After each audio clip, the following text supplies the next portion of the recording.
to us, please come to the front here and look towards the camera. Priscilla just stuck her tongue out. Did she start yet? Yes. Welcome everyone to the March 23rd meeting of the Facilities Study Committee. And tonight, we believe Ann will be here. Linda will be here a little bit late. Norman can't make it tonight, and neither can Alma. So this will be until Linda comes or Ann comes. This is the committee. So agenda item number 2 is public comment. Is there anything that anyone would like to? No, nothing, Bill? We didn't do anything. We were supposed to have a subcommittee, but. Right. And my public comment to that would be is, we really, everybody involved, we need to, I feel personally that any adjustments to the building and everything is beyond my scope, but we need to present the ball field, the armory, and the town hall as one package, if at all possible. Yeah. Otherwise, they ain't gonna fly. I think the committee agrees, yeah. Yeah. And that, as far as what you said about that subcommittee, we'll talk about that Yeah. under old business, under the municipal complex. Got some information that just came in about that. Anyway, agenda item number 3 is approval of minutes. You were sent minutes of the February 23rd meeting. Would anybody like to make a motion on that? Meeting? Second. Any comments, corrections, additions, proposed deletions? Editorial comments, how much There we you did. go. That's what we're talking about. That's what we're talking about. Well, I wasn't here, so So, I'll no. abstain. Ed wasn't here either, No, so. so I couldn't. All right, hearing none, all those in favor of accepting the minutes as presented signify by aye. Aye. Any opposed?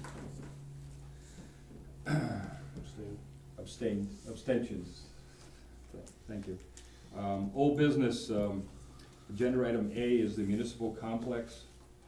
We expected, and I think we were led to believe that we were gonna have some cost estimates tonight from LLB on the municipal building. And the other night, when they were at the joint meeting of the Recreation Commission and the Commission on Aging, I asked them if they were coming tonight, and they had no intentions of coming. What they've done, and a little disappointed at that, they're waiting till the armory is settled as far as the floor plan is concerned, and they're tweaking things now, and we're gonna talk about the armory a little bit later. But what they're gonna do is send them both out together. So we have a new timeline of when they expect to have numbers back to us for costing. So then we can start our whole procedure on what we wanna do with presentations to the Board of Selectmen and all the other boards and commissions. And try to do this upright as far as the publicity is concerned, but, so we'll be probably pestering you again about another meeting, but we couldn't at this point because we didn't know what this timeline was. This came in at 5 o'clock. I got this at 5 o'clock tonight. So.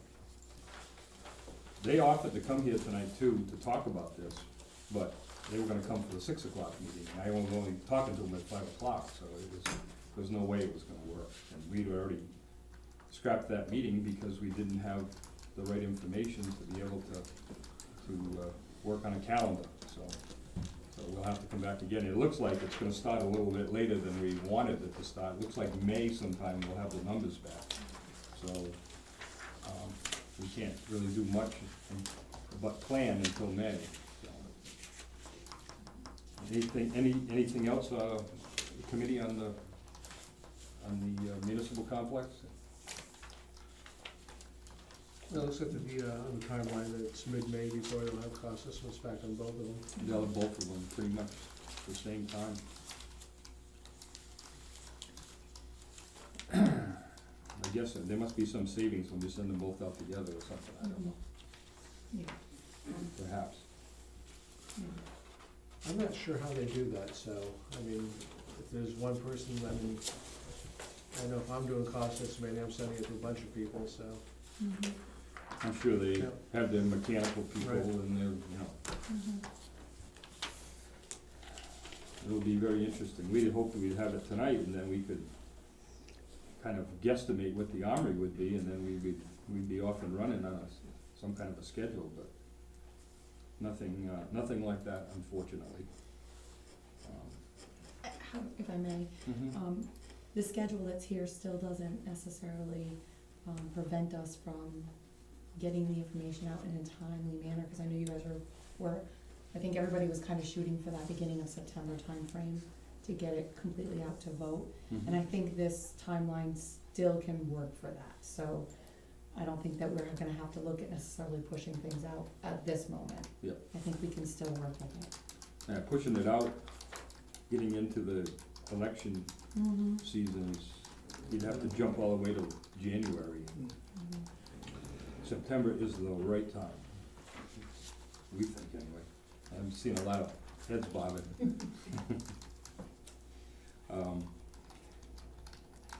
If nothing else on this agenda item, I'd like to talk about Sabin Street a little bit.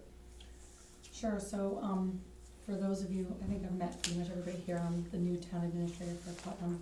And so, I've been trying to kind of wrap my arms around, a lot of, all these different projects, they're big projects. So Sabin Street, I understand that, there was, Messier was working on plans, which you guys have a copy of, a rendition, a conceptual rendition of that plan. Right around the time that right after Doug passed, of course, there was a lot of chaos that was going on at the time. Everybody was trying to figure out where he was on a lot of this stuff and figure out what was moving forward and how to move forward. And so, the Sabin Street project being a parks project, really got requested to put his arms around it and figure it out. In that process, the town contracted with J&D Engineering to respond. There was some responses from Deep that they had concerns about the setbacks on the Messier plan.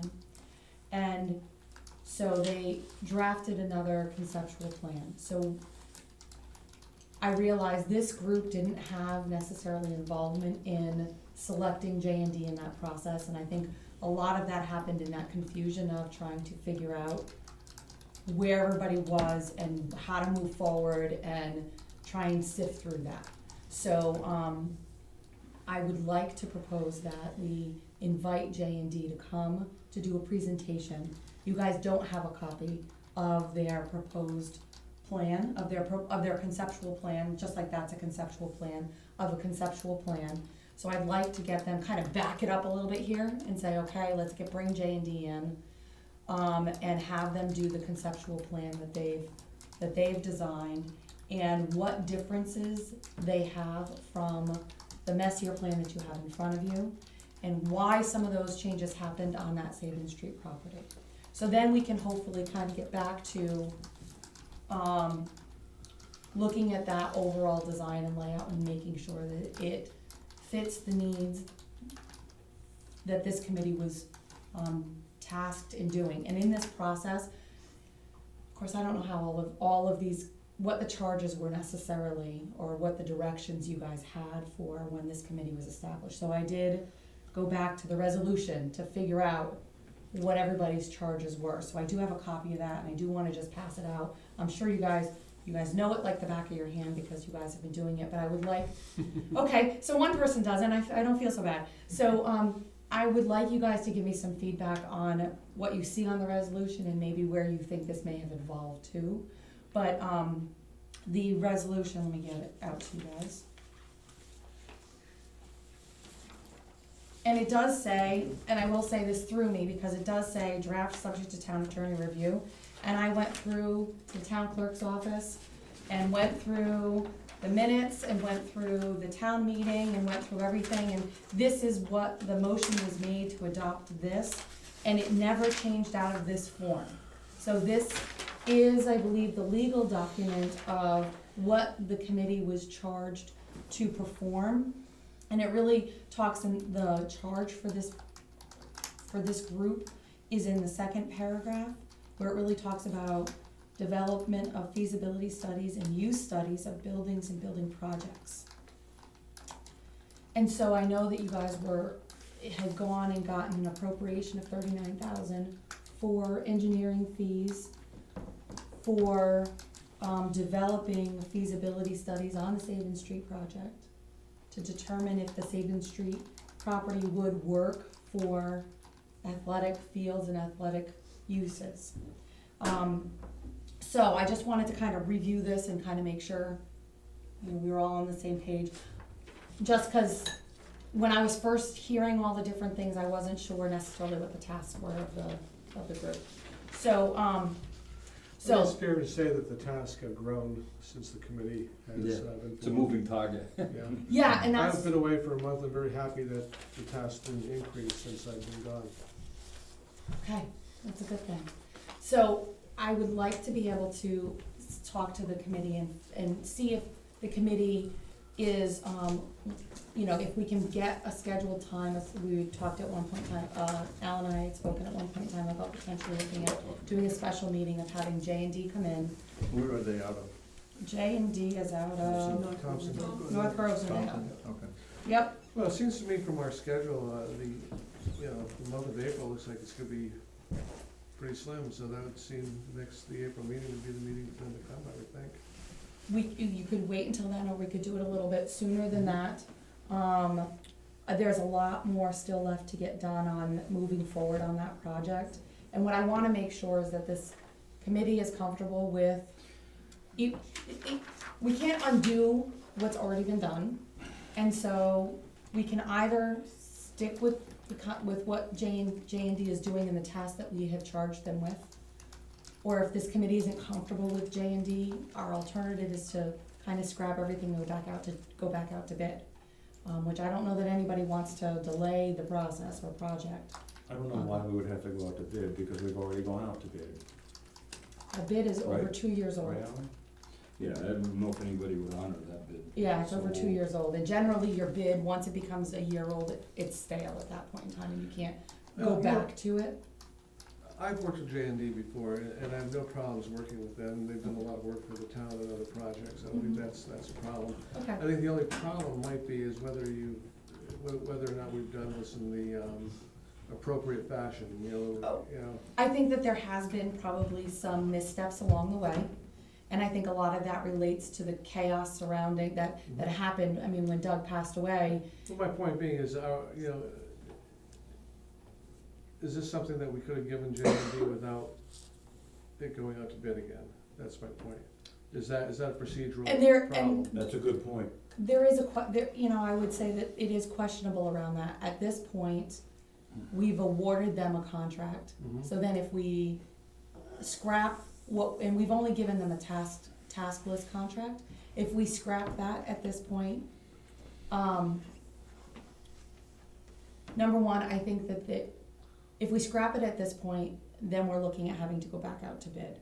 I think that there is merit to be able to say that they were working on other projects for the town. They were already contracted with the town for the Murphy Park, and there was something else they were contracted Weren't on. they doing? Tech Park. Tech Park, right. They're working for LLB up there. So so I think that there's a possibility we could piggyback, and which is what they basically did, they piggybacked their rates off of those other contracts. So I think that it would vet for the, bid process of an extension of an existing contract. This brings up the point of the $39,000 original account that was supposed to be for engineering. And I asked today, and we don't have an answer yet from J&D on how much it's gonna cost for them to do the engineering. They got, the map that they're working off of now is basically the topography and all the stuff that they got from Messier, because Messier passed over everything to them, meaning all the topography and the A2 survey and the wetlands flagging was all passed over to them. Now, is that all new information, or is that old, the That's the topography is same. old? The topography's, the piece of land hasn't been touched, so it's all old topography. Yeah. So where we are at this point is trying to figure out where we're gonna stand with the 39,000. So I asked Mary today to look at what's been taken out of that 39,000 so far. We think it's Messier for 5,000, 5,100, and 2,800. And from that point, I don't know of anything else. So there has been expenditures to J&D for the work that they were tasked to do on the Saban Street project out of that 39,000. So there was two $900 expenditures, and I don't have the invoices with me, two $900 expenditures and a 4,465, and I know that we have an additional invoice for 3,400 or thereabouts for them getting through their task A. Yeah, that's later under agenda item 7. So, so that's another, You know, again, I just think to try and take two things. One of them is, I think it was a mistake to go out to bid again, because I think one of them, they are a local and well-respected, and part of there, I think that if you go out to bid, you're essentially putting them down at this point, unless, I don't know of any legal barrier that would prevent us from continuing on with that process. Sometimes it's not as perfect procedural thing, but I would feel very strongly that J&D would be if we can, and Bill St. Ange, of course, could give us an opinion, but my opinion would be that if we can at all, I'd like to continue with J&D, know where their direction they're coming from, and not go out looking for anything else on the outside. Again, I think that's pretty much what I'm saying, with the exception is I just wanna make sure we're not doing something procedurally that is incorrect. and I could And double that check can with come back them. and zap us. And then the other thing is that we've got a finite amount of money, and we can't have an open contract with them, so we gotta kinda know, we Well, just can't go to 50,000 when we only have Exactly. 39, so, yeah. And that's why I've requested them to give us a full cost contract to get us all the way to referendum, cause that had not been requested of them. They had been given kind of a 5-task list, and they priced out each of the individual tasks. Mhm. And of course, that was before they really had a good knowledge base of the actual, project. So I spoke to them yesterday, so they are gonna give us a price, a full contract cost list. And then, my recommendation was that and she did give me some dates that they're, additional evenings that they're available, that, they can come and do a full presentation, so that way you can see what their conceptual design is, and as well, discuss what the differences were that, where their changes came from, and then how we progress from here. Where do we go from here? So that's kind of what the discussion. just to remind everybody, that $39,000 figure, our second bidder was $34,000 when we originally bid it. And Doug at the time said, everything always runs over a little bit, let's have some more money in there, so he went for $39,000. So at this point, for us to go back to the well again, to try to get more money based on the current climate of things, besides, we've already gone back for money for the architect on the armory, above and beyond the LoCIP money. I'm hopeful that they can come within the $39,000, Within the remaining balance. the remaining balance. The The remaining balance. The of remaining 30. balance of that The 39,000. Well, I certainly would suggest that to them, but, so, I guess I'm a little confused, what happened to whoever took over Mercier's? Oh, Are they,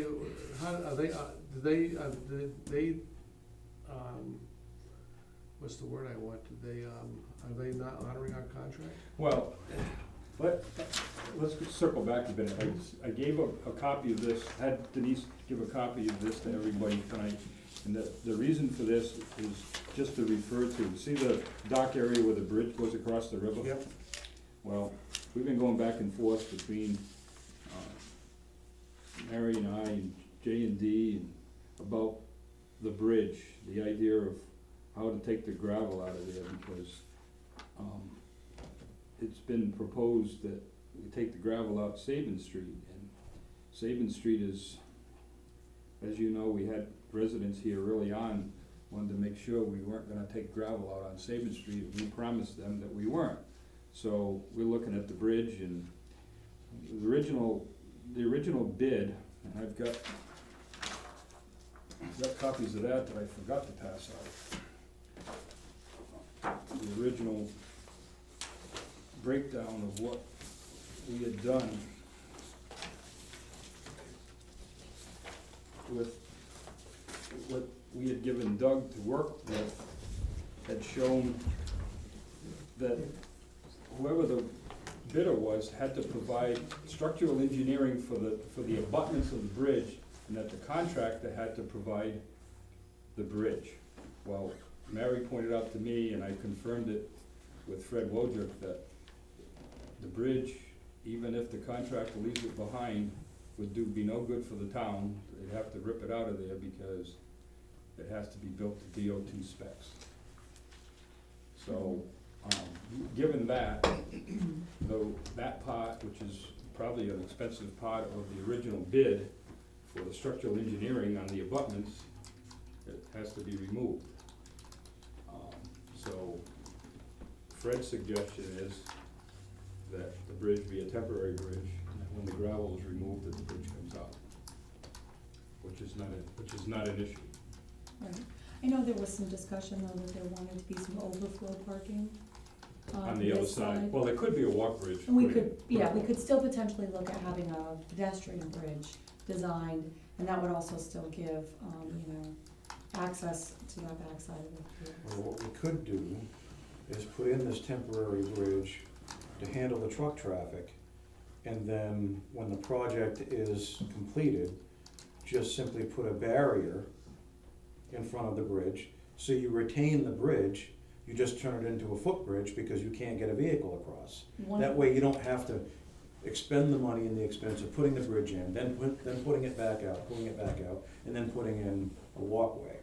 And I understand that logic, unfortunately, because it becomes part of the town infrastructure, if it can have equipment go over it or vehicles go And he's over it. talking about blocking it, and using it I for know. just pedestrian. Yeah, but there still gives it the potential that it could be used, somebody could go and move those blocks at some point down the road, 10 years down the road, the town sees they have a bridge, we're gonna move it. If it's not built to DOT specifications, we still have a liability, and we still run the problem with our insurance, being able to insure the bridge. You were talking about going back to the poured concrete abutments, correct, with a temporary bridge, Yeah, so you don't rip out a temporary bridge? the temporary bridge, because it just doesn't seem We would have to do some more. logical to put that infrastructure in, I- rip it back out, and then put some of it back in for a walk bridge.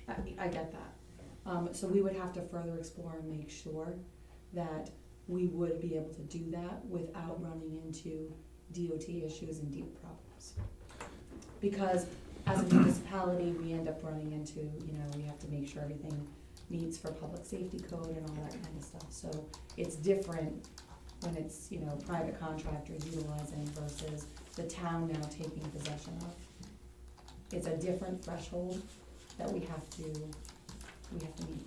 That's all, it's just a different threshold. Excuse me, if I recall correctly, the suspension bridge that they have across the Quinnebog River for the tech park, the original one. Oh, yeah. That was a used bridge that they found someplace. But not the barriers, but the supports were done properly, and it's still being utilized. Now, is that something that could be considered? Yes, that could be something that we could consider, is looking at to see if there's a used or an available bridge spans. Right.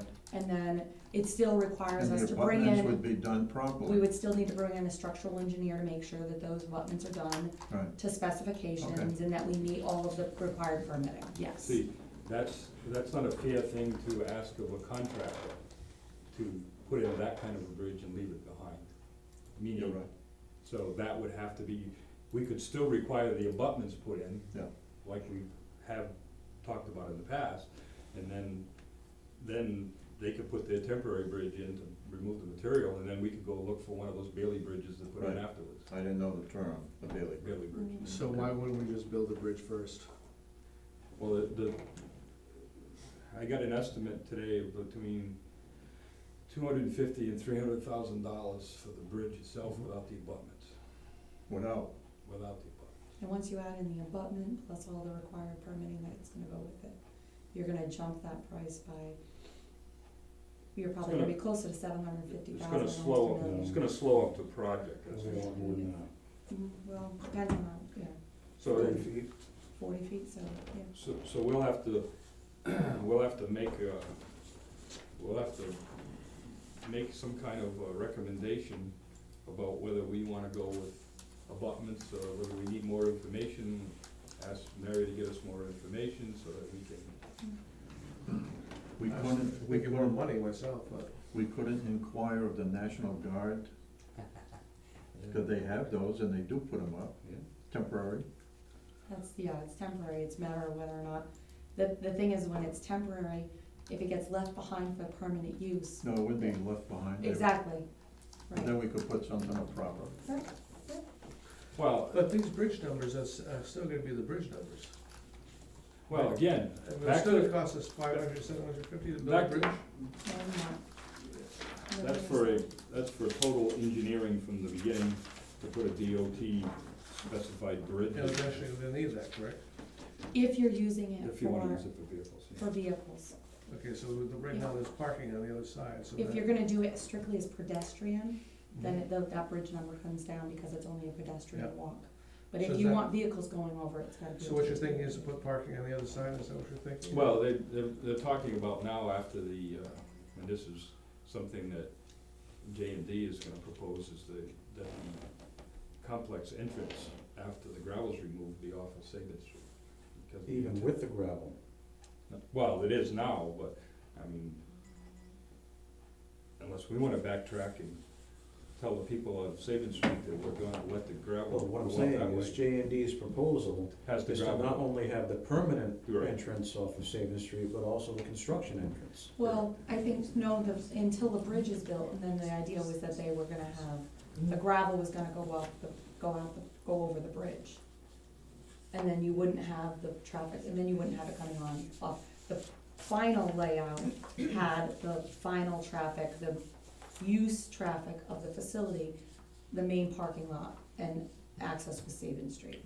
What's the distance of span that we're It's 40 talking feet. about? 40 feet? it's not a big deal, So, not a Well, big it's an deal at all. expensive deal. It it is. is. It is if you do it that way. As far as the contractor doing it, they can put this thing in a matter of a week. I mean, it's just come in and drop it in and go to work. On the temporary abutments, I've done it myself, Yeah. but it's not something that's gonna meet the qualifications of the DOT. Right. But it'll structurally be sound enough to move. So again, if I 8,000 get this right, you're saying do that, and then J&D is working on the plan that would have the access to the facility off of Sabin Street. Mhm. That's the current conceptual design that J and And is D that- has. I thought that was something we're trying to avoid, or is that something? Right, that- the hard part of that, I mean, the ideal thing would be to have a two-lane bridge over here and this entrance like Messi had proposed, Mhm. coming down the side, just strictly as an emergency entrance. But, again, the expense of a two-lane bridge, which is 20 feet wide, is gonna be more again than, the temporary bridge is a one-lane bridge with a wooden deck. And Yeah, that's a plus of a different. I get that. Yeah. So, I mean, we can certainly make the contractor put the bridge in and go out that way with the truck traffic, and that's gonna be very much better received by the zoning commission and certainly by the neighbors of Sabin Street. Now, I've seen spans where they take these big cylindrical tubes, and they put 1, 2, or 3, and they just fill the rest with gravel. That's not works. Yeah, well, wetlands and water courses these days, that ain't happening. one thing you could do there is put in one of these, precast arch span bridges. Yeah. But there again, I imagine they're fairly, they even come with with a ready-made footing with them, so you set them in one piece, especially there where it's all gravel in the bottom. But they're fairly expensive. I mean, we certainly could ask the engineers to look into that and see what kind of a number that is. I mean, I think we can have the engineers explore options Okay. for the bridge, or bridge possibilities as we continue to go down the, conceptual design phase as well. So, so what I'm hearing is that you guys wanna have J&D come do the full presentation of where they're at. Sooner the better. Huh? Sooner the better. Sooner the better, so that's what I wanna know, is do you guys wanna do that as a special meeting sooner? Right. Okay, so, let me find my email. Is there, do we need to discuss with them before we set them on this task, or, Well, or I you've already, think- already set the groundwork? They've I think we- already done, Some stuff. they've already done some preliminary design, and what I think would be best is if they come in and review the preliminary design piece Mhm. that they've already put together. Yep. And then they can get feedback from you guys on kind of where it is, cause the layout is different, and, part of that was, the setbacks that, Deep was requiring. And But- so, But from this discussion tonight, I think you can give them a heads up we can. about that they're not gonna be taking, from what I'm understanding here, we're gonna be looking at some kind of a bridge so that we're not gonna be taking Mhm. gravel out on Sabin Street. Right. So, the other thing that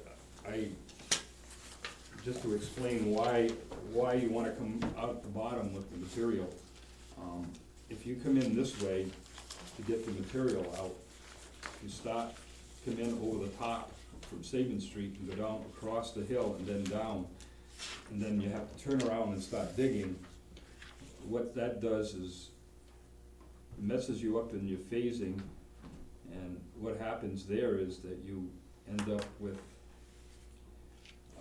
having to build a ramp to get the material out of there. You dig in some more, you gotta build a ramp again. The right way to do is using a bridge and coming out the bottom, so you dig it and you're done. That way there too, you can more easily build these like baseball field, softball field, whatever else is up front close to the river more quickly, because you don't have to move much material to do those, and so the project will become usable that way to a certain extent. It'll be restricted depending on where the parking shows up and what kind of walking you're gonna do across the temporary bridge to get there. But the trouble with the plan that J&D has now is that you can't use, if you don't do something like that, you can't use the entire complex until almost the last ounce of gravel is taken out of there, because the parking lot's up against the slope close to Sabin Street. Now, looking at this plan, it appears as though there's a lot of parking availability between the fields. Yeah, there's more than is necessary from what I've been told. Well, how are those vehicles gonna get there? Well, that's That's the Messier's last plan, Oh, that J&D's, you don't have J&D's plan. This Okay. is Messier's. That's All right, Messier's all right. plan, so J&D is available next week. So she gave me 3 weeks worth of dates, so they're available next week, Tuesday, Wednesday, or Thursday.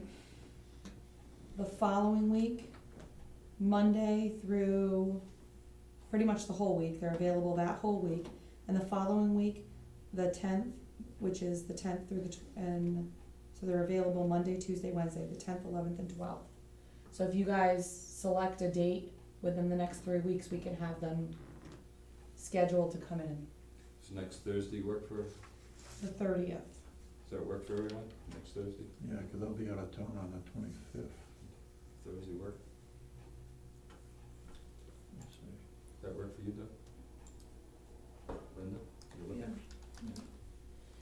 3:30 at, do you wanna do it at 7? Is that the time? It's up to you guys. Yeah, that's fine. 7?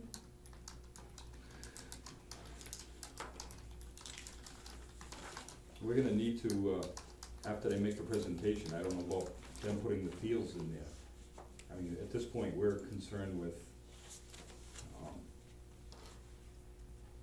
where it's coming out, the sloping, that Oh. kind of thing, you know, as far as the fields are concerned, I still think we need to, you know, where it was started, we made a recommendation to the Board of Selectmen based upon, what we had in front of us, but we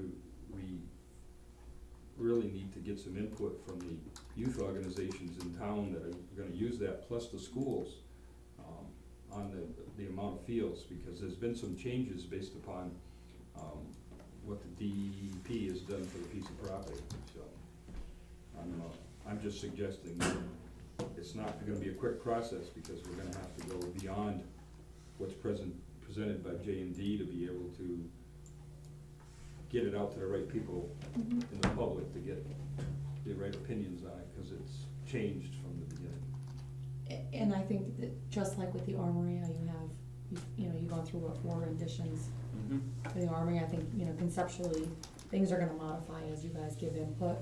And while we, pull those input in from the other community members, that will modify the overall. So by far, what you're gonna receive from J&D is far from a final of anything, it's really just a conceptual.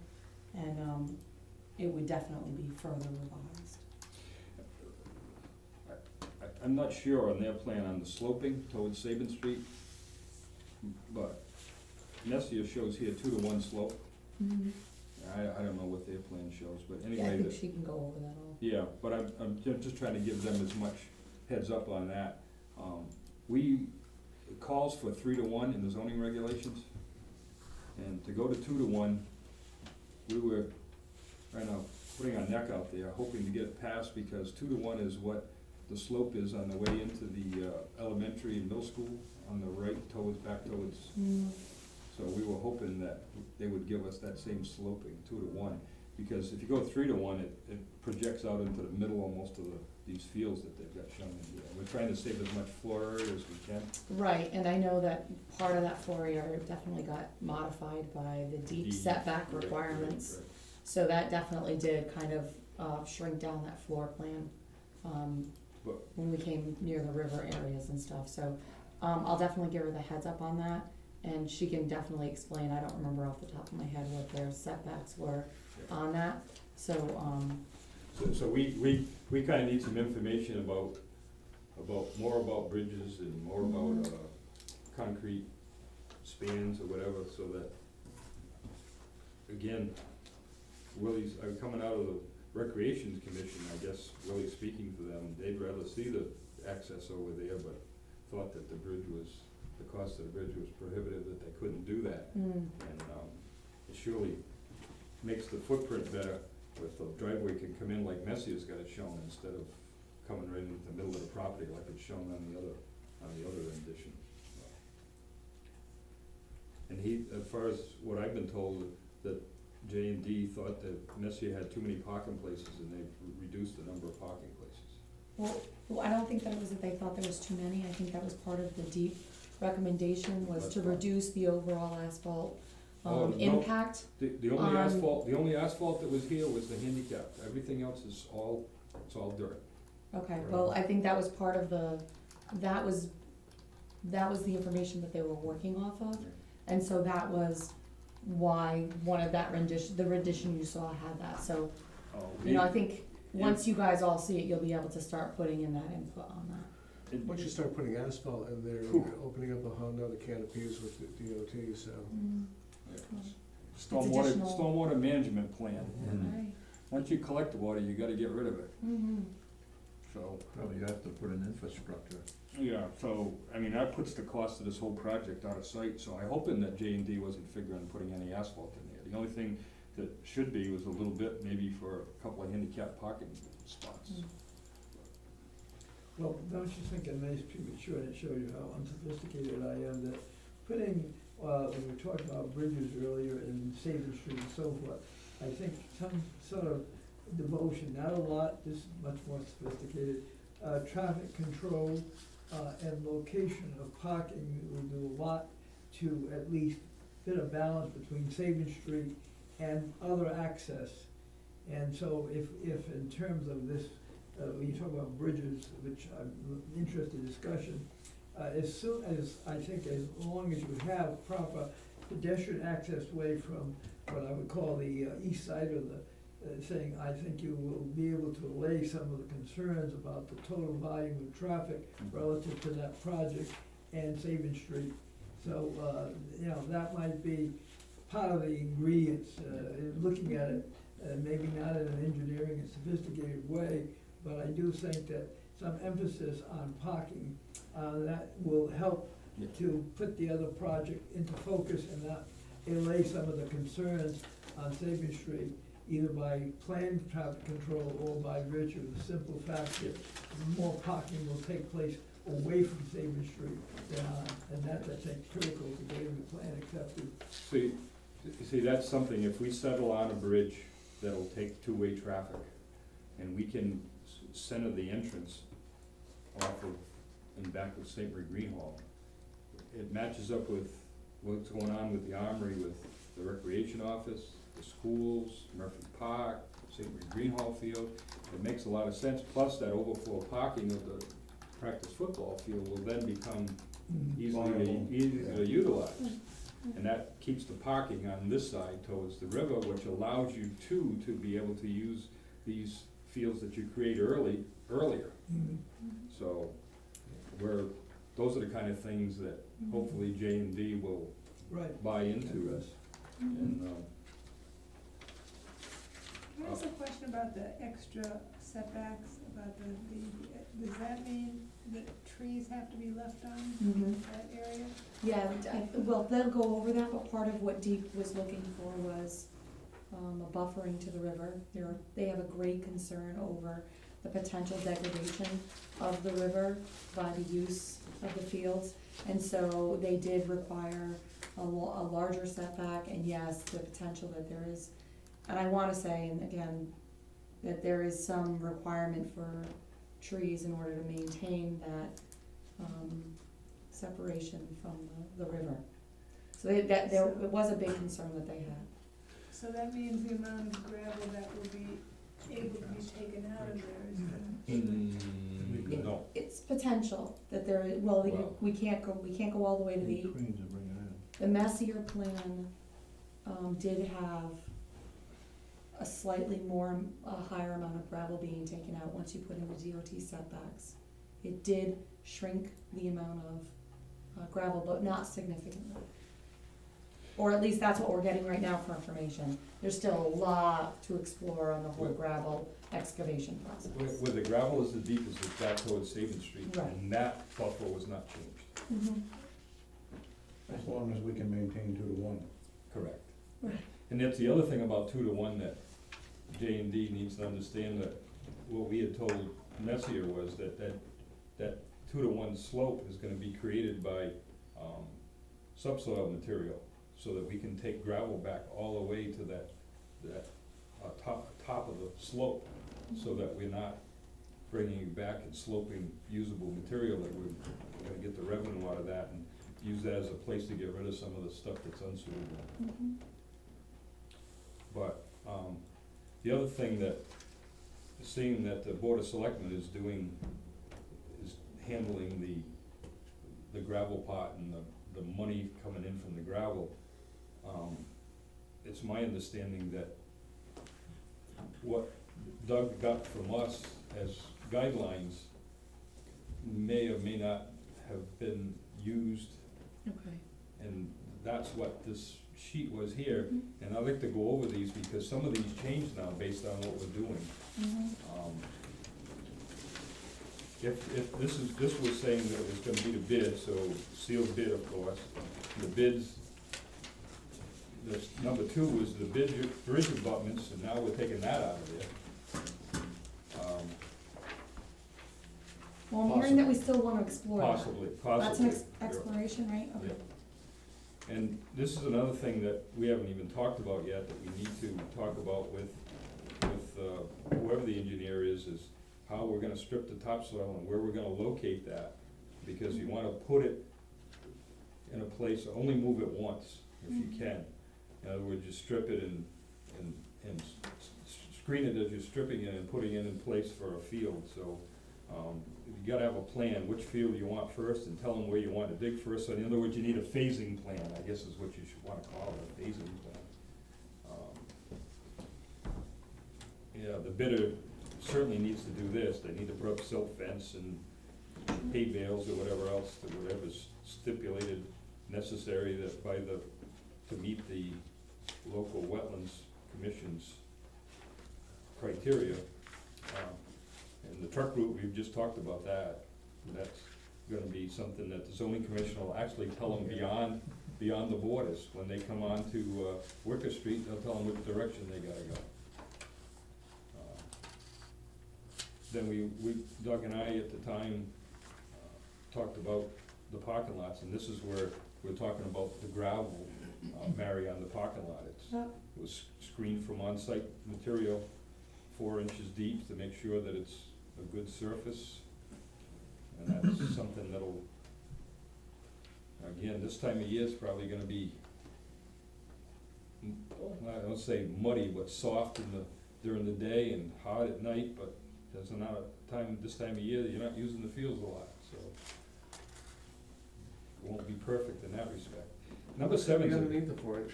what's You're that? just putting 4 inches of process, so it's, and use whatever's Well, existing yeah, underneath? the gravel is there, or whatever's underneath to go, you know, it's a good base, but as far as the bond is concerned, number 7, that one I think is really up for discussion now, since we're doing things differently. You might wanna require, the contractor to put up money enough to cover this arch span bridge, so that the town doesn't have to expend any money. In other words, they'll take it out of the receipts later on. And, maybe that'll serve as their down payment. But you still need a bond, because the zoning commission is gonna require a bond. I think now they're using,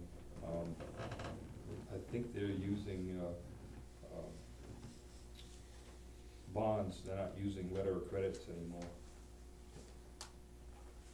But So, number 9, yep, you know, again, let's see, you know, I guess my point of view is the project should be, if we're gonna do the thing, it should be fast-tracked and finished.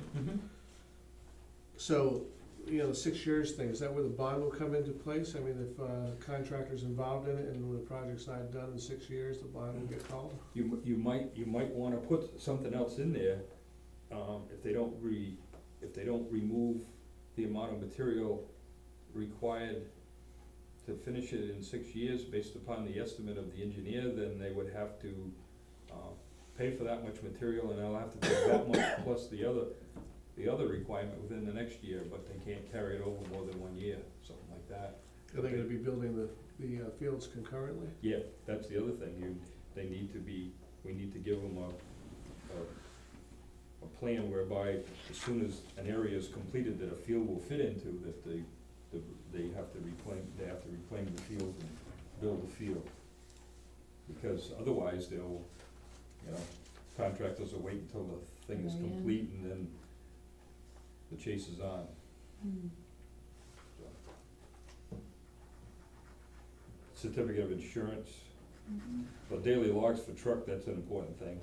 You wanna have a conversion, usually a conversion for gravel is 1.5 tons per cubic yard. And the topsoil is, that's the industry standard, 7/8 minus.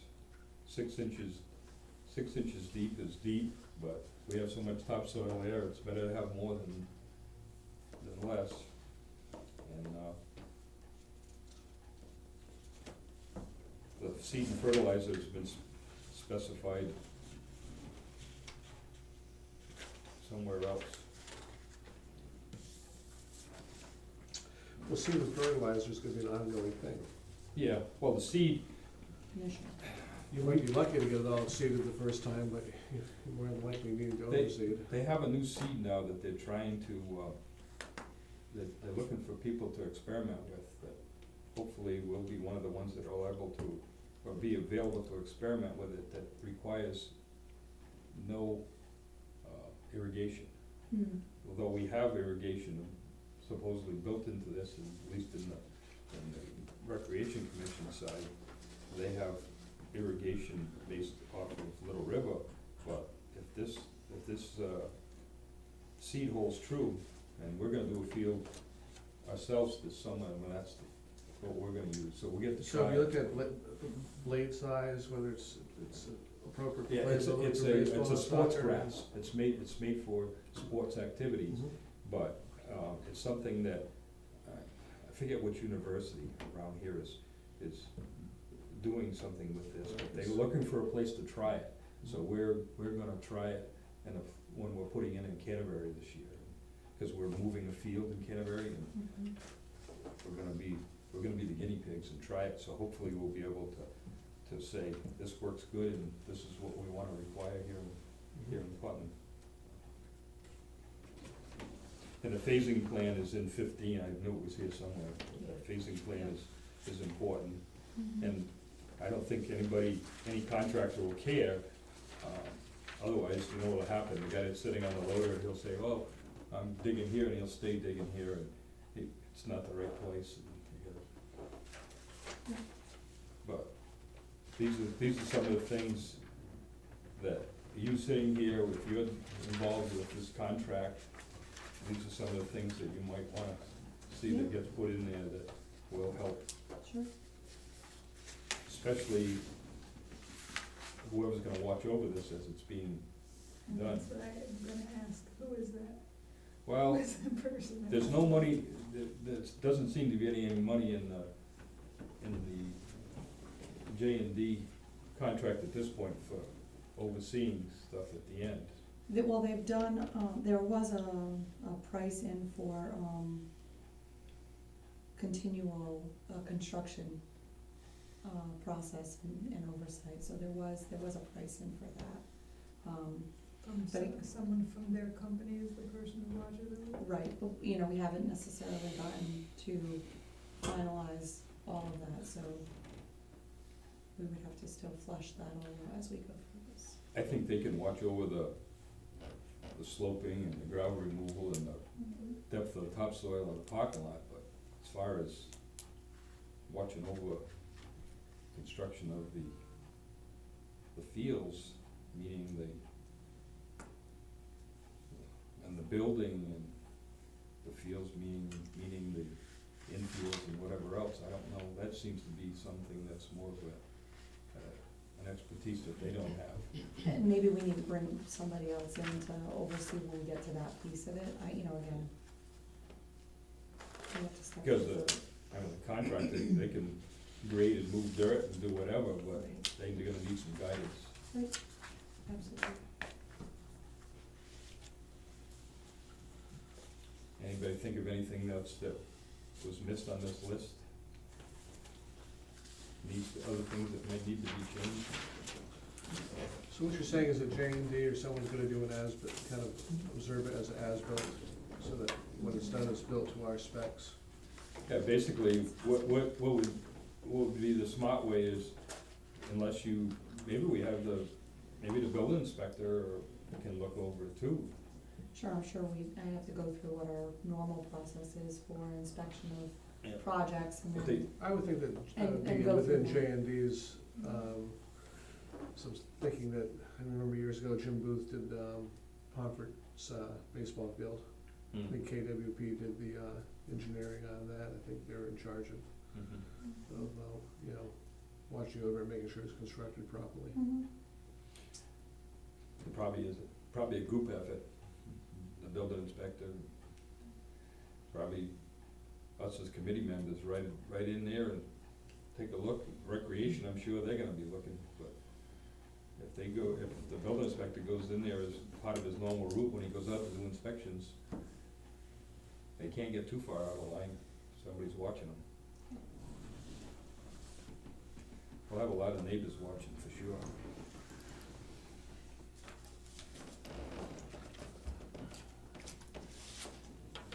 Anything else on David Street? It says update on land conversion. So the information that I've gotten on the land conversion, at this point, Deep has sent us a letter that, basically outlined, conversations. We can potentially utilize Murphy Park for the conversion, the swap out for Owen Tar. At this point, we have to get appraisals of both properties. So it's dependent on appraisal value. So, I have to, look at pulling together an RFP to get appraisal companies in, be able to perform appraisal on both properties before Deep will sign off and agree. We have to get appraisals done first. Do we have to get bids on appraisers? Well, that's what, I'm not sure, I don't know what the value is, so I'm researching that to find out. If we don't have to go out to bid, we're not gonna go out to bid, and, get quotes instead. But, so that's, the process that I have to start working through at this moment. And they did ask, if there were other properties, so we have to outline the other properties that you guys have looked at for exchange as well, just to kind of document and give them written, this is where we've looked at as well, and this is why we've settled on Murphy Park as our recommendation for the swap, for the conversion. So that's where we're at on the conversion at this point, but it seems that they're okay with Murphy Park, provided the appraisals matches. And, do we have any, say in who the appraisers are? The only reason I ask that, because right now in the field of appraisal, they're all over the map, and, sometimes, without being, cynical, sometimes, the appraisers are somewhat affected by who is the choosing party. And so, again, not dictating, but right now, maybe it's just my frame of mind, it would be nice if they said, well, if we need the appraisals, who we consider and are the people that, from the government point of view, Putnam, would they have any input in who the appraisers are? Because to be honest with you, they're all over the map now, at least on residential and some commercial, they're all over the map. And maybe it's just affected by your day-to-day occupation, but I see an abundance of attitude vis-a-vis who's asking for the appraisal. And so if for instance, without being cynical, looking at Putnam as such and knowing that Putnam, it's important to Putnam that the Murphy Park stands up to the task, and that Putnam had some influence on the appraisal, may impact the quick resolution by having Murphy Park carry the day. And that's, so I don't know, I'm not trying to interfere with it, but I do think it would be nice to find out if we get to the appraisal thing, do we have some, not dictate who it is, but at least have some input. Because it really, both on the commercial and on the residential level right now, there's more guesstimatics going on than I've ever seen prior to this time. And that's why. Hopefully the two pieces of property would comp similar, because they're side by side. And that's really the problem with appraisals today, is the comps are all over the place, given foreclosures and whatnot. One of the first I things guess- I need to do is find out how much appraisals would potentially cost. Yes. Cause we gotta figure out where we're gonna pay for that. And then it would be the Board of Selectmen that, appoints or makes the, award. Board of Selectmen would make the award for the, appraisal firm itself. So, but first we gotta find out where we're even gonna pay for it. So I gotta get a general idea of, and you're right, it can range, so I gotta figure out what that range is. So basically, you were suggesting somebody local might have a better idea of what we're trying to accomplish here, that might give us a more favorable Well, appraisal. I think, and at least have a better perception of what we're trying to accomplish, what the impact is, and frankly, some feeling about where we are in northeastern Connecticut. Yeah. I've seen some very unfortunate, lately, I don't wanna color my imagination by people driving out from Hartford or further, or New Haven in a traffic jam, and whipping through northeastern Connecticut with, at best, a jaundiced view, and heading back home, and that I would not material, but I would like to avoid. To what George said, the idea of comparing those properties being similar in size, the difference, if you were appraising them flatly, appraising them, not taking in consideration, we're looking to sub one for the other. Of course, that one on the corner up there would be worth way more, but we're not looking at that, we're looking at a piece to replace it with for recreational value. And I And hope one's already set up as recreational. they both so, are, Yeah, yeah. I guess the other thing I was curious about, so we're looking at Murphy Park as a swap for Yeah. Savin Street. No, for Owen Owen, for Owen Tar. Oh, for Yeah. Owen Tar. For Owen Tar, because Murphy Park doesn't have any, Covenants. doesn't have any Okay. covenants, and it's also not currently designated as an actual park by the town.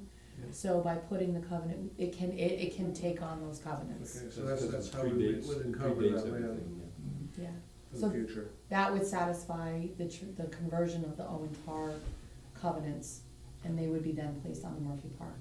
See, if there isn't enough, then you can expand in each direction, go around and grab that other field Right. around the corner, or go back and grab St. Mary Green Hall and add that to the covenant if necessary.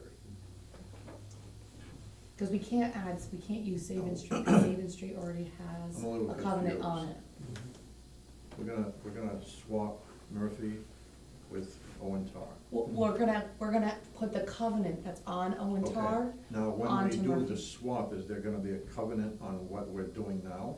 there's gonna be a covenant on Murphy Park. There's already a covenant on Sabin State Street. Street stays. Sabin Street already has a covenant, and they're allowing us to keep that, the covenant is for, passive or active recreation, and so we can utilize Sabin Street in that manner, and it doesn't, impact the covenant that's currently on it. What Doug was telling us way back before Willie got in touch with this Dave Steiger from the state, was that there was passive and active recreation. Right. And that wasn't true. No. All recreation land, passive or active, it's all lumped together because of the time period in which we bought those pieces. All right, Right, thank you for the correction. that's a plus. So, if we don't,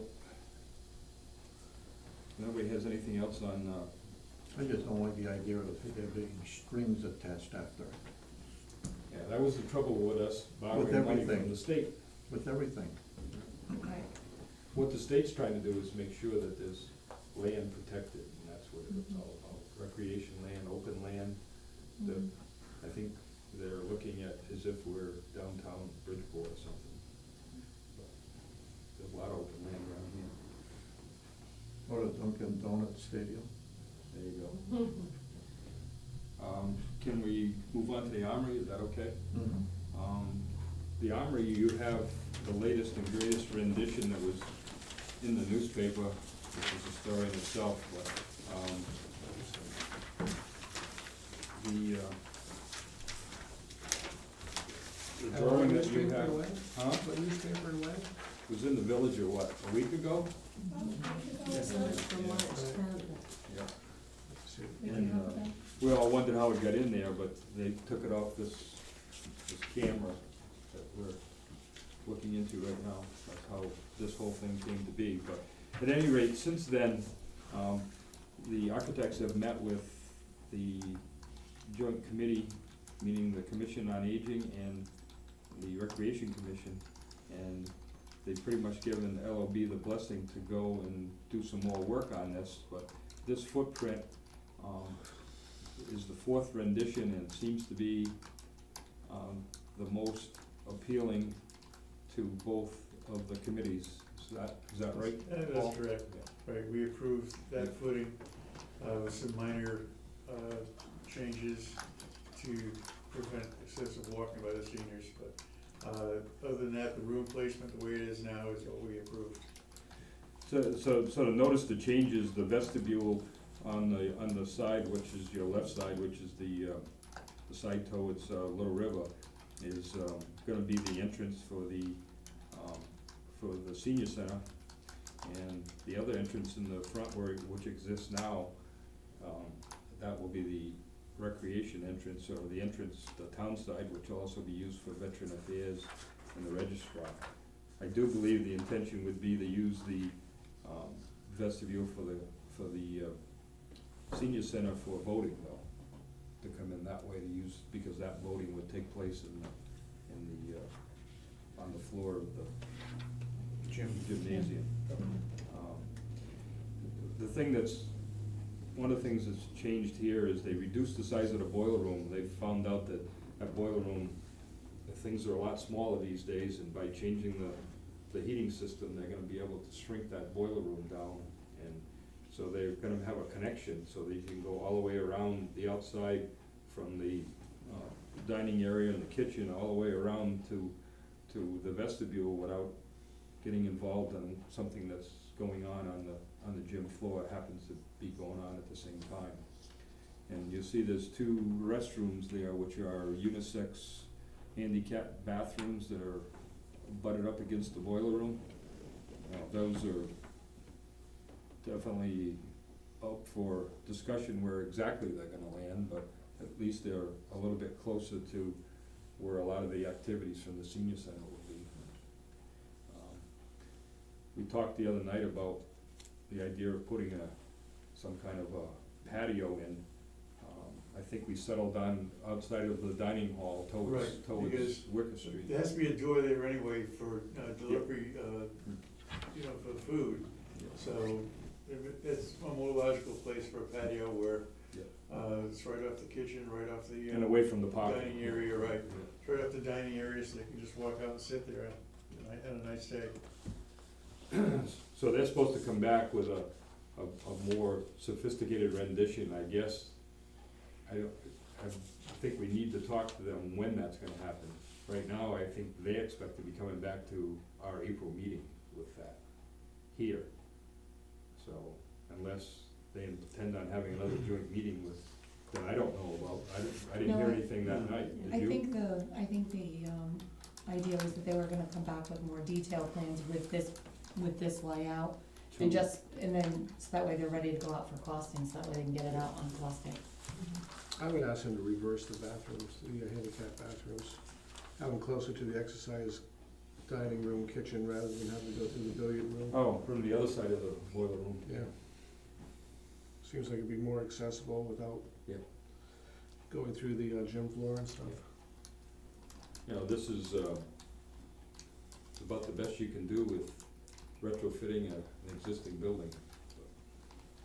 They're talking about some nice things about having glass between the areas like the reading library, computer library area and the gym floor to utilize that light that's coming in from the upper windows in the gymnasium. So there'll be, it'll have a more open feeling. There'll be windows on both sides of those rooms, so they're not very deep, so they'll be very, very well lit with natural light. Same thing with the dining area and the exercise room too. Anything on that outside wall will have glass, basically glass on both sides. It'll be a big improvement from what it is now, because it was a firing range, that whole side towards Little River. Anything you would like to add about this plan from the? No, because, I mean, we worked out everything the other night, and there's another change you're gonna do, they're gonna put, on each room, we had discussed putting a window on the inside, so that the people inside the rooms wouldn't feel like they were, in a cave. So it'll be, they were talking about tempered glass, like one window in each room, just so there's some visibility from inside to the main gym floor area, just to open it up a little bit. And it'd be great for the Parks and Recreations to have a window up there too, to watch what's going on, if there's something going on in the gym floor. And then, we need to, I don't know if you can be of any help with this, Ed, but we need to, give them some input from civil preparedness about what should happen with the, men's and ladies' room as far as showers are concerned, and about the generator in the building and that kind of thing. Yeah, the first thing that you can do is get shower curtains that are opaque, not clear. had that problem once. But I don't know how many are necessary, and I don't know if they know how many are necessary. It depends on how many this building will be able to handle a shelter, as a shelter, you know? How many will that, what do you do, put cots on a gym floor, is that what they generally do? Well, we don't even have carts. Well, I mean, that would be something that, you don't need to have carts if you don't have a building. Now we have a building, we need to have Yeah. carts. You're putting the cart before the horse? There you go. That's a good Something sign. I would suggest is, backup power supply. For the generator. Yeah, the generator, yeah, yeah. The generator. It's supposed to be available to us, Yeah. that's something we need to look at too. But they're also talking about what's gonna happen with the compound and what recreation's gonna do with that and whether special service district's still gonna be using it. So all these things are gonna be ironed out so that they can see what's gonna take for pavement outside, so they know what to put in for costing. When it gets to costing, we gotta have all these answers. So it's not just us, it's some about what's gonna be done with the building. And that's good input to have a patio, but recreation's gotta let us know what they're gonna do. They wanna put their, maintenance inside the compound, you know, the maintenance, yeah, tractors and whatever else. Of course, you know, there's a lot of stuff that belongs to special services district in there now. You gonna put that undercover or just in the open? In the open, I think eventually what recreation would like to do is put a maintenance garage there and have some like offset sheds on each side to put some of the mowers and stuff in, and have a garage that they can work on stuff, because the only one they have is the little one down at the blue building, and it's really inadequate for the amount of equipment that they have, but. That might be available through federal surplus, the buildings. One of those prefab type Mhm. buildings, yeah. So when you were thinking about this as far as the, you know, the programming in the dining room, kitchen, et cetera. So I guess the concept is to not be using that gym floor while we're having, you know, some Senior activity. senior activity there. That's correct. According to Because Willard, to get from the vestibule over to the dining room, kitchen, it seems like Long way almost, around. you know, almost you need another entrance, another They way talked, of more directly accessing that. they talked a lot about a folding divider in the middle, Yeah. so that, Oh, they have that in here. right, but also a curtain Right, in the Will- other direction. Yeah, Willie recommended, or suggested a curtain that could be pulled across as well. So, Yeah, well, the old gym had that big, That was always broke. that was, you know, that separated everything, but I'm just thinking that if you came in and you had to cross the gym floor, if there was anything going on, just, it seems like the kitchen, dining, and exercise rooms are probably gonna be very active, I would think. Well, based on a lot of senior centers that we looked at, most of those rooms would be active. Yeah. You know, the crafts area, the billiards room, this is why we talked the other night about having doors going from room to room, so instead of walking across, they can. Right. You know, if there's, say there's a senior yoga program going on in the gym area, you're not gonna wanna walk from one side to the other through the senior yoga program, so this way they can walk around the perimeter from room to room. So it'll make it a lot easier for them. I kinda think it really boils down to having your use agreement well worked out. Right. Yeah, for sure. The area where the billiards room is, that's the area that there's no building there right now, that's the Right. the old It entrance. used to be the ramp. It used to be for the garage door, but 3 walls exist, so, Yeah. that's the only new construction. The rest of it is pretty much redoing the building as it stands. So they haven't yet gone up on the roof, so they're going to do that. But they found that we have a warranty that's existing on the roof, so. Yeah, 'cause the roof isn't all that old. No, it's not that old. Then we started talking the other night about utilities bringing in the gas from the high school to try to get that underground storage tank out of the ground that's there that feeds the oil burner that's they're gonna replace with a gas, hopefully a gas unit. So when they were working on Wicker Street, they didn't bring the gas line down? Or were they gonna expand the water No, line there's no too? gas there, it's up at the high school, it's gonna come down over the hill, which isn't very far. Mhm. And, then the other thing that's being discussed is the water for, if this thing needs to have sprinklers in it. Because there's not enough water there. There's enough water there to support the building. I think it's a 2-inch main as opposed to a 4-inch main or something like that. Yes, it comes across from the Murphy Park, concession stand, diagonally across the field. So I don't know how big it is. It's enough to run the bathrooms and the building as it exists, but probably not sprinklers. So that's the latest and greatest on this, and my understanding is that we'll be seeing, hopefully getting a stamp of approval from the two committees so that we can stamp it and pass it on to the Board of Selectmen.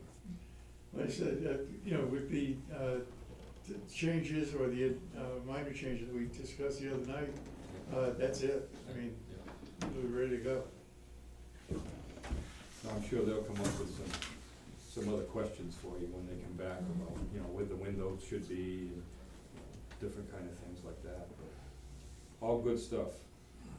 And yeah, we do need to find somebody to talk to about the shelter, to find out exactly what we, and maybe you can find out who that might be, so that we can steer whoever that is to LLB, so they, because I don't know if they know a lot about shelters in the state of Connecticut, how many of them they've got involved with emergency shelters in the state of Connecticut.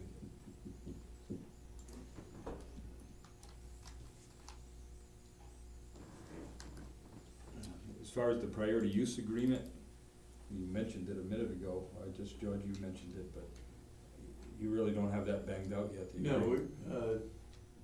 we'll be discussing that further. You know, as we get closer to, the voting process, we, you know, because the seniors are gonna wanna know what is gonna be there for them Yeah. and when they'll be able to use it, so we have to have, some type of priority usage agreement so we can bring it to the seniors and let them know, because they're gonna be a very important part of this voting process. In fact, at our last meeting, one of the seniors said that, she and several others would be willing to make phone calls to get the vote out, Oh, yeah, so, yeah. another reason to hold it all together is one vote. May I add something? Anything else on the Armory at this point?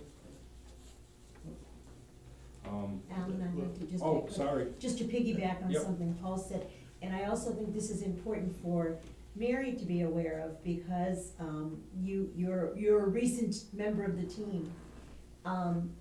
In terms of the priority use agreement, I think we are really working on also getting on the same page with the commission about this. When this originally began, we were strongly encouraged to move ahead immediately on creating a priority use agreement. Yeah. And it was our understanding from the Commission of Aging standpoint that that would be the group that certainly we'd wanna work together, but that our needs would be taken a look at. So, I know it's been difficult. I had spoken to several people about the potential of seeing the existing priority use agreements that the town had.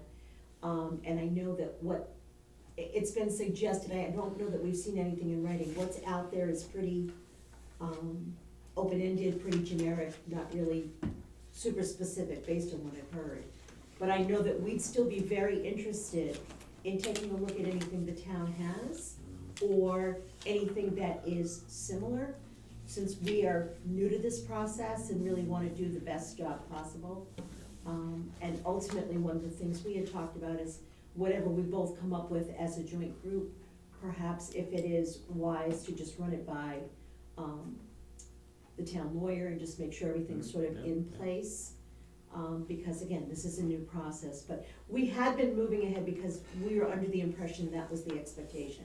Yep. That we move ahead. And I know there was a little bit of a different thought about that at our meeting. And we are still very motivated to move ahead, based on some of the things Paul has just said. And we're going to be asked about this, and this is going to be, as he mentioned, important to the very folks who are gonna be very interested in the senior center. So we're still very interested in moving ahead if that's acceptable. I know that there's been some different schools of thought on that. I would suggest that maybe you do a committee or subcommittee or whatever to put down just have a little wish list of how you'd like to see that agreement constructed. As far as what things you want protected for the senior center, Mhm. and suggest the same thing to the rec commission. Because, like I said before, you got a chance of this building existing for a senior center alone, but it doesn't have a chance of being a recreation building alone. And it stands a lot better chance of getting passed if it's a joint use. I wholeheartedly agree. But we also we're very interested in making this something that works for both groups. We are very grateful that this opportunity came up within a year of our tenure. No one ever expected that, it was just pure timing. We're just hoping that funding is gonna allow us to make Right. this whole thing, Right. this whole project come through. Well, we're keeping our eye on the prize, getting this Yeah. vote is number one. Yeah. Everything else is secondary to that. And your $1 million, Priscilla, that's it this year, it's done. November. Yeah. So we need a positive vote in September, or we'll lose our $1 million. Mhm. Yeah. So Louise, to your knowledge, has there been any, kind of agreements like that for any? Within the towns? Yeah. Yes, Willie suggested that there was something, was it with the schools? With the schools, Rule right. for the Murphy Park building. Right, but he described it, I don't believe that we saw anything in writing, and again, just because we're so new and really, I think both groups are committed to doing it the right way, but again, going back in time, we were really encouraged to move ahead and get this done yesterday. And, so,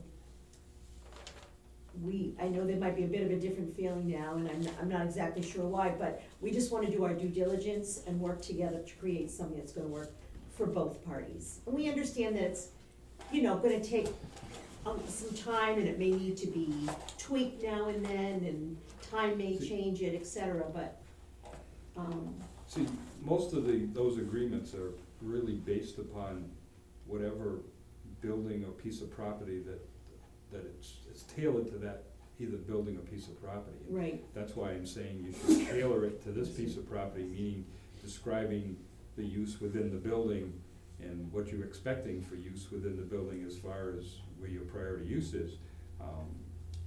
I can only think of one other one that I was involved with when I built the field, the Rawson field on the corner down there by Murphy Park.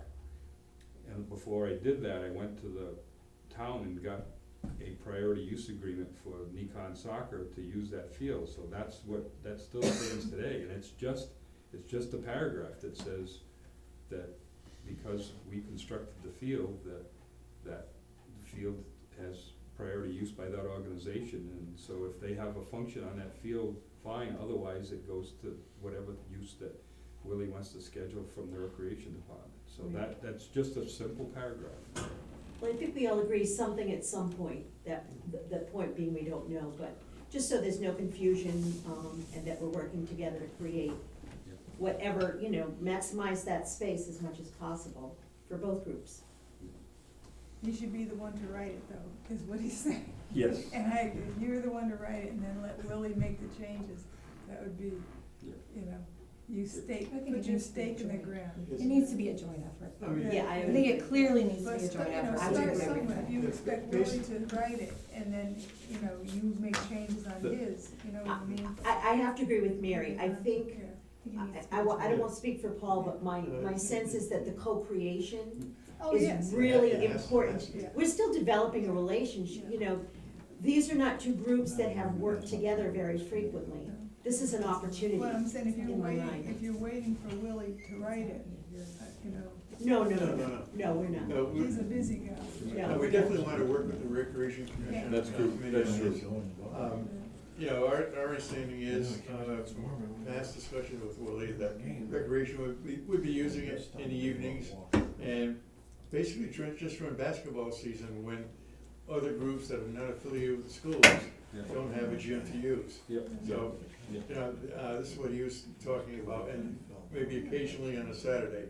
Yeah. So, you know, that's basically cut and dry. That's why it's good to put that in a draft and see if that's what, if he thinks the same thing that you think. Just one tip, it's all gonna revolve around who opens and closes the building, and Right. who sits in that office off of the vestibule, Mhm. so. Who has That- the calendar too? Right, the calendar of Who use of the building, controls, yeah, yeah. you know that from your building. Mm-hmm. yeah. Yeah. But anyway, we don't, we're micromanaging, Yeah. and Doug pointed it out to me, that's something between the two Yeah, let's committees. do- You know, we'll be setting up a meeting with them and going Yeah. over this, so. New business, one thing that's been brought up that I'd like to float out there is a way to bring some funding into this project. There's a possibility of bringing some funding in that's not gonna be involved with a loan or some tax, or was the idea of, something like what the YMCA did is probably can happen more easily in the library than somewhere else. Somebody might wanna donate some money in a dedication of an area, a room within the library, or maybe within Aspinock, to bring some money into the project other than us going out and trying to raise it all through a loan or taxes. And, That was discussed, you know, under my committee, and, you know, it's a matter of when, but I guess our feeling was that we might have been able to, you know, maybe try to raise the money for the interior part of the build-out, you know, the cases and, but, you know, each room, like the, you know, like the teen room could be the Dick Loomis, you know, teen room, or, you know, the Staples, Yeah. you know, so, and I think Dudley did that. Dudley got, I think, $1 million from their community. Yeah, Wow. and they also had a benefactor. They had a huge benefactor, that- right? But, Yeah. but we thought that, you know, a campaign, you know, could be done. And whether or not you hire someone like Ron, who's been doing a lot of that lately, and by working more in retirement than he did when he was working. Yes. But, I think there's possibilities for that. Capital campaign type. Yeah, this is Yeah. very similar, very much a capital campaign, Yeah. but, you know, I mentioned the library, of course, you probably don't wanna bring that into the town hall, but the library, seeing you serve more than Putnam residents, you have the opportunity to look for capital beyond the borders of Putnam. Possible. I don't know about companies. Yeah. I don't think we're talking, you know, I mean, individual But we have- donations, but, No, but we have more commercial here in Putnam Yeah. than Yeah, anywhere around, Woodstock, Thompson, Pomfret, yeah. but yeah, we thought naming rights is a possibility, and just getting the word out to, you know, to buy the tables, chairs, and, you know, sundry items. So there's, I know, Aspac's already working with Ron Kader on that. Do you think, does everybody think it's worth having a conversation with him to see if he thinks this is worthwhile to go forward, try to bring something forward? Yeah, well, the question is the timing of it, right? So, Timing, you know, it'd have to I be mean, after the referendum. right, if we don't get the No, referendum through, then it's a moot no, point. No, but the concept should be discussed ahead of time, and that's Yeah. basically all it's gotta be, is a discussion. We're ready to move into it Yeah, with a successful. correct, right. But it is a great way to try to take the sting out of the project. I think it would be more people love to read. I think there are people who love to read, so it would be more likely that someone might give to a library than Or the say at a astronaut, town, or the Yeah, astronaut those are- along the town Those are the two history. big ones. versus the town hall, or maybe the senior center. And there might be a conflict in the town hall too, you might not be able to name the Selectmen's Chambers, you know, We you can't, already- might not be able to sell naming We rights. already, We already have a naming have. right. Yeah, but that's in memorial, or? Memorial, no, Yeah. that's, yeah, I mean, he didn't, Yeah. go, you know, there's no Maybe money I'm wrong. donated to do that, so. Maybe I'm wrong, I just can't picture someone I gotta go donating. leave for New Britain at We're- 7 in the morning. We're all done anyway, Nick. Okay. Excuse me. You wanna do the review of invoices before I leave, do we need to vote on that? Oh, wait a minute, 1, 2, 3, 4, 5, we're okay. Okay. You are really looking like. Well, I gotta go. Gotta go. Okay, I got 5 kids that need to be put Five kids. any and all other business to Compelling. legally come before such meetings? Yeah, oh, yeah, oh, I know that. Anything else we need to talk about before we talk about invoices? I don't know that. Can we talk about the invoices now, Mary? If you want to, yeah, so. I really don't want to, I but we know you will. don't. If you wanna pass those around, those around. So this is a copy of the J&D invoice for what the work that they've currently performed, or this is their invoice number 4. So again, I recognize you guys didn't start this contract, so it's kind of, Can they wait a week? Can we talk to them about it we on can, Thursday? yes, yeah, I think we can wait a week and. Does that make sense? Have them explain what they did for this money? Yeah. I think that's reasonable, I Does think. that sound fair, Doug? Yeah, I am not comfortable with, obviously, the way things panned out.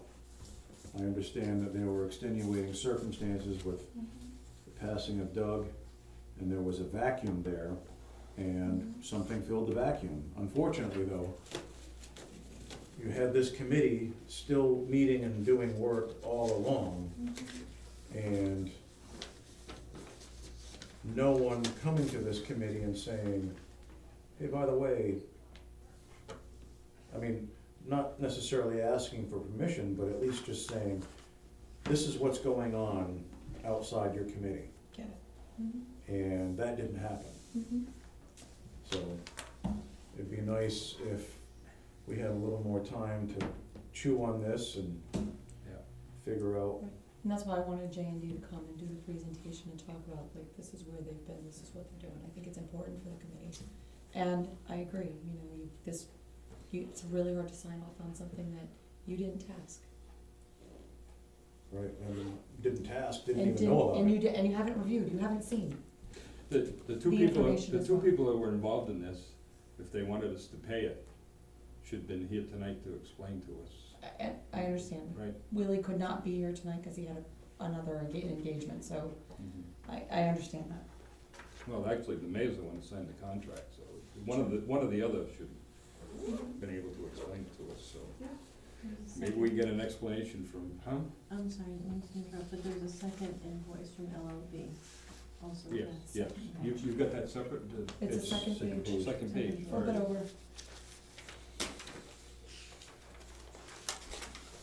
Oh, okay. The other one is LLB. The LLB invoice.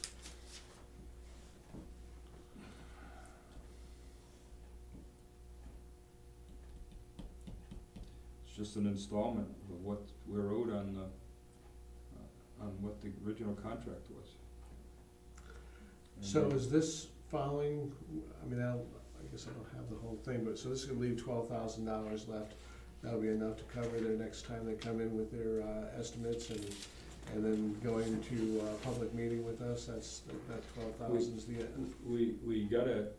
We have a written estimate from them, and we went to the Board of Finance, and we had $50,000 from LoSiP funds, and we got the rest of the money and a little bit extra from the Board of Finance to cover everything for LLB to carry us through the Armory to the referendum on both of them. So we're okay. Is that the way you understand it? Yes, the Denise? Board of Finance gave us an appropriation for the armory costs, and this was another LLB to take us through referendum on the armory, just like the same contract for the Yeah. town hall. Do you want a motion to pay the LLB bill? It's proper, if you I'll wanna make that motion. I'll second. Okay. All in favor of the, paying the LLB bill, signify by aye. Aye. Okay, Any opposed? I'll submit that Okay. And hold the other one till we get an explanation. next Thursday. And I'll communicate that to them. And will it be possible for us to get a balance of what we have left. in those accounts, that would be great. Have some idea. Yeah, you know, we got messier bills, we've got some already been paid, you know. It's like, they paid a couple of these out of the account, and now they're sending this one to us. It's like, I get it. why, Well, no rhyme or reason. Why sometimes they send it to us for approval, and sometimes they just pay them. I don't know. And it's hard for us to say yes, we don't know how much money we have Left, working yeah. with. And, Yeah, those are the only two accounts we ought to be able to keep track of them. I'll give you guys an account. Janice and Dennis, I believe. Any more public comment? There's three of you left. Well, All right. Do I have a motion to adjourn? So moved. second, All in favor? Aye. Thank you, everyone. yeah, they could go on. Yeah. Yeah.